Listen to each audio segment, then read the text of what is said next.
Vacuuming.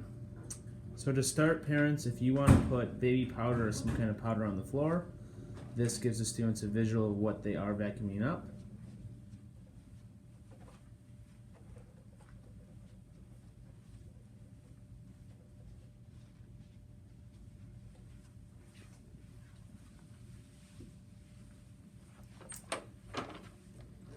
Students, go ahead and plug the vacuum into the wall.